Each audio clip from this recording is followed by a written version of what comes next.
Well, hi, fire starter. I'm Dr. Leslie Davis, and I help leaders show up authentically in every space and use their voice with impact and authority without feeling like an imposter. And today, I want to talk with you about spring cleaning the soul and how clearing the internal clutter changes the way that your voice carries out into the world.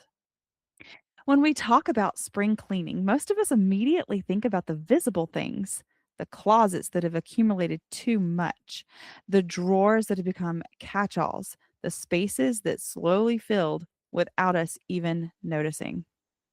But sometimes the place that has become the most cluttered isn't visible at all, it's internal. And when I say internal clutter, I'm not speaking in an abstract or mystical way. I mean the subtle buildup that happens over time, the unmet expectations of outcomes and the desires that we didn't realize we attached ourselves to, disappointments we never fully processed, comparisons that quietly distorted our perception, timelines that started to feel like so much pressure. This kind of internal clutter and what I've learned, both in my own life and in working with my beautiful clients, is that whatever accumulates internally will eventually shape how we show up externally. It affects the quality of our breathing and our tone. It affects the way we carry ourselves, and it affects our voice, and not just our singing voice, but the way we speak, the way we lead, the way we respond, and even the way we hold authority in a room. There was a season when my family and I lived in a motorhome for an entire year. We began with dreams of traveling and bringing worship and ministry into so many different places. But what we thought would be moving out into the world in ministry ended up feeling so still. Our motorhome broke down and we ended up parked on our friend's property. And that season did not look like what we thought the promise was supposed to be. And I remember sitting there thinking, how is this my promise, Lord? I felt so stuck. That's when the internal clutter really surfaced for me.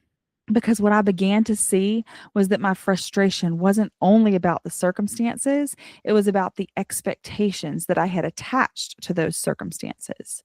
I had this picture in my mind of what obedience would look like, and I had a timeline, and I had an outcome in mind.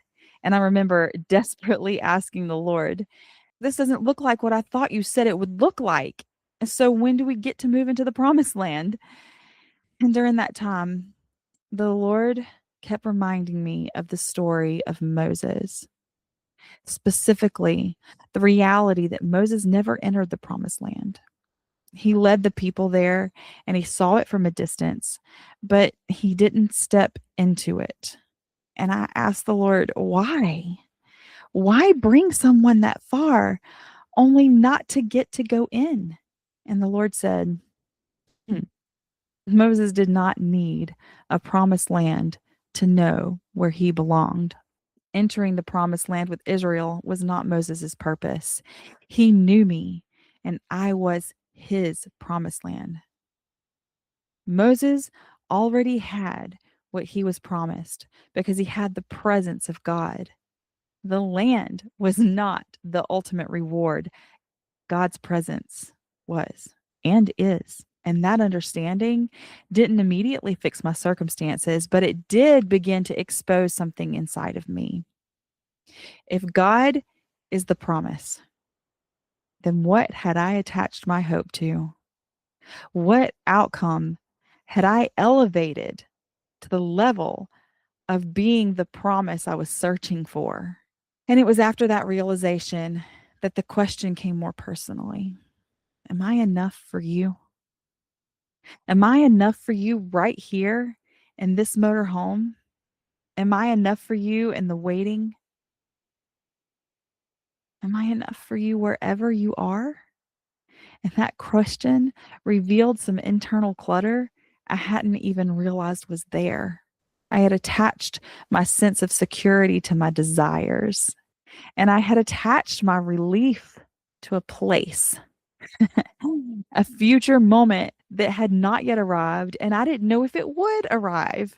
And when I look back at that season, I can see that everything God walked me through was part of learning to face the mirror, to understand what was happening in my internal world, and to discover why it mattered. This mirror represents the reflection of the soul. It is how we see ourselves, it's what we believe within us, it's how we perceive the world around us. It's reflected by the condition of our heart, what our thoughts are, our emotions, our beliefs, the places where our spirit and soul intersect.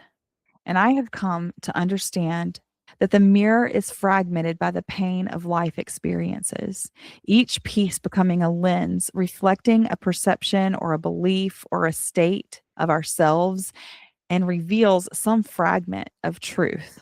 Some of these fragments expose lies and unhealed pain and distorted patterns that we've accepted as our reality. These cracks, they affect how we see God and how we see ourselves and even how we see those around us.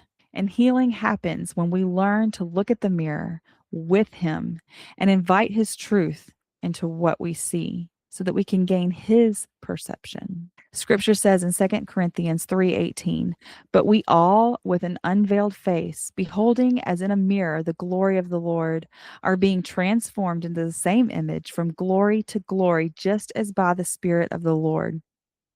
In that context of the passage, the veil is removed in Christ.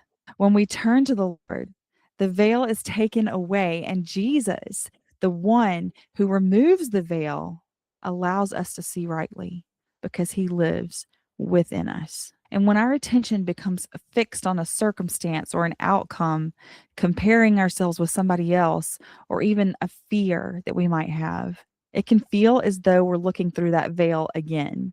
And not because he has moved, but because we shifted our focus.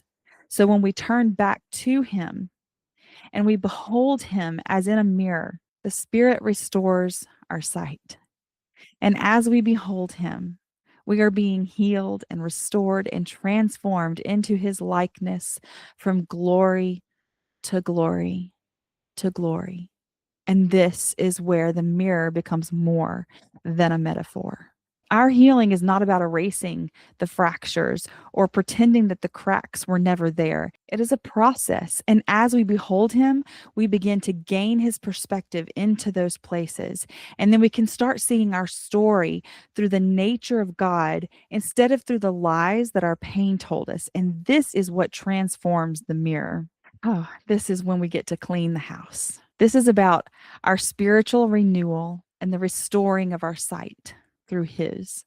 We remove the internal clutter that blocks our true self. So, first, we identify the clutter and we get really honest about what's there. What false beliefs have you been carrying? What wounds have not been healed? Do you see patterns that are repeating through your life? This is a deliberate invitation for divine insight so that He can illuminate what's been hidden. And then we realign our gaze and behold Him. And then we release the old stories and the narratives and we replace them with God's nature and truth. And once you see things from His perspective, you can finally let go of what was holding you back. We allow Jesus to enter those places where we've been carrying pain, and we let Him restore what has kept us misaligned. And as He does, something inside us steadies. We receive beauty for our ashes. We are no longer stuck in those fragments. We begin to flow in alignment because of who we are beholding. And when that internal steadiness begins to form, it changes how you use your voice. Your voice is expression. It is the audible evidence of who you are anchored to, and how you steward your voice matters. The way you speak into your home, your business, your relationships, your community, all of it carries weight. It all shapes the atmosphere and influences the direction that your life goes. It either reinforces anxiety or releases peace. And it either amplifies pressure or establishes clarity. An aligned voice does not come from striving to sound powerful, having to chase validation. You can speak plainly and say what is true without padding it with an apology or sharpening it with force. You can hold your ground without raising your voice.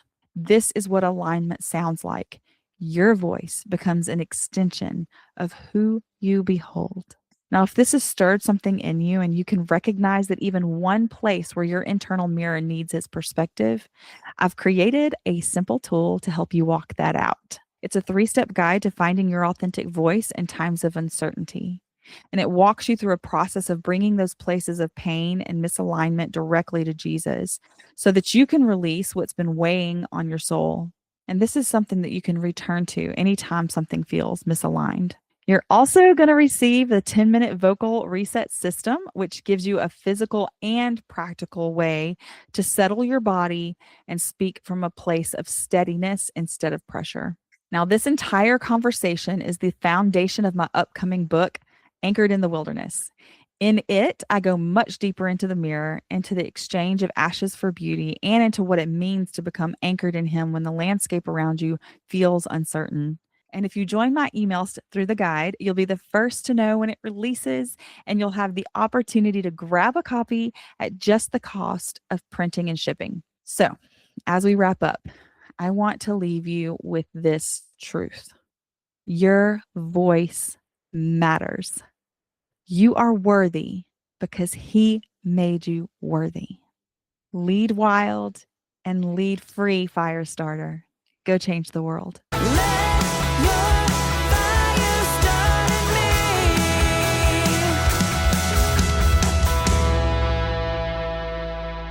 Okay.